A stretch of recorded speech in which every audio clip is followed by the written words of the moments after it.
जय हिंद दोस्तों। इस वीडियो में हम पढ़ेंगे बिलियन चैप्टर से जो 2 अंक में पूछे जाने वाले इम्पॉर्टेंट प्रश्न हैं उनको।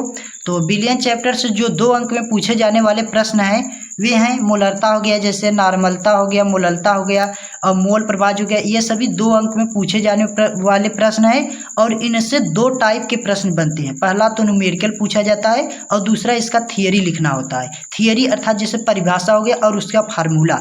तो इस वीडियो में हम आपको थियरी बताएंगे यानी परिभाषा और फार्मूला बताएंगे, क्योंकि आपके बोर्ड पेपर में डायरेक्ट पूछ लिया जाता है मोलरता की परिभाषा तथा उसका उदाहरण लिखिए, ऐसे प्रश्न पूछ लिया जाता है।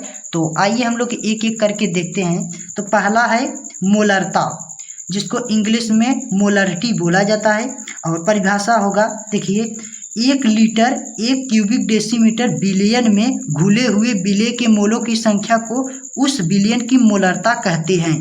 इसे कैपिटल एम से प्रदर्शित करते हैं, यानी जो मोलरता है इसे कैपिटल एम से प्रदर्शित किया जाता है। इस प्रकार से आपको परिभाषा लिख देना है। लिखने के बाद अब आपको फार्मूला लिखना है। तो मोलरता कैपिटल एम बराबर विलेय के मोलों की संख्या बटे बिलियन का आयतन जो है वह लीटर में। इस प्रकार से आपको फार्मूला लिख देना है। तो ये रहा मोलरता का परिभाषा और उसका फार्मूला। अब आइए हम लोग देख लेते हैं। अगला जो प्रश्न है वह है मोलरता। मोलरता आपके बोर्ड पेपर में कई बार पूछा गया है।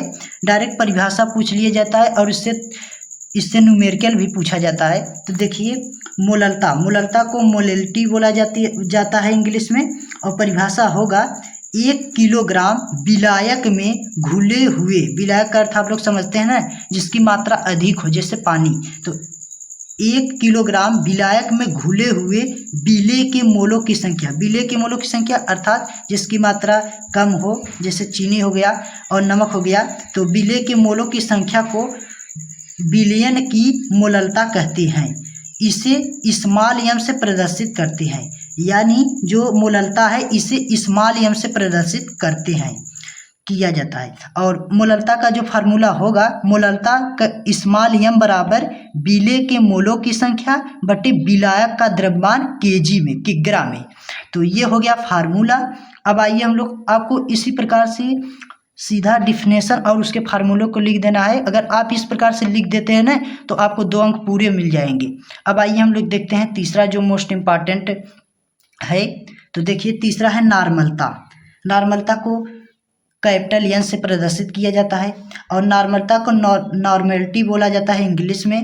और परिभाषा होगा 1 लीटर बिलियन में विलेय के ग्राम तुल्यांकों की संख्या को बिलियन की नॉर्मलता कहते हैं, या उस बिलियन की नॉर्मलता कहा जाता है। इस प्रकार से आप लिख सकते हैं परिभाषा। अब इसका जो फार्मूला होगा, नॉर्मलता कैपिटल एन बराबर विलेय के ग्राम तुल्यांकों की संख्या बटे बिलियन का आयतन जो है वह लीटर में होना चाहिए, आयतन लीटर में। तो इस प्रकार से आपके बोर्ड पेपर में प्रश्न 2 अंक में पूछे जाते हैं। यहाँ से 2 टाइप के प्रश्न बनते हैं। पहला तो हो गया न्यूमेरिकल तो 100% पूछा ही जाता है, और थियरी भी आपके बोर्ड पेपर में 2 अंक में पूछ लिया जाता है। तो दोस्तों ये रहा आपके बिलियन चैप्टर से 2 अंक वाले मोस्ट इम्पॉर्टेंट प्रश्न जो आपके बोर्ड पेपर में कई बार पूछे गए हैं। अगर दोस्तों आपको यह वीडियो अच्छी लगी हो, अगर आपको यह समझ आया हो तो प्लीज़ लाइक करना, चैनल को सब्सक्राइब करना। मिलता हूँ नेक्स्ट वीडियो लेके, तब तक के लिए जय हिंद, वंदे मातरम।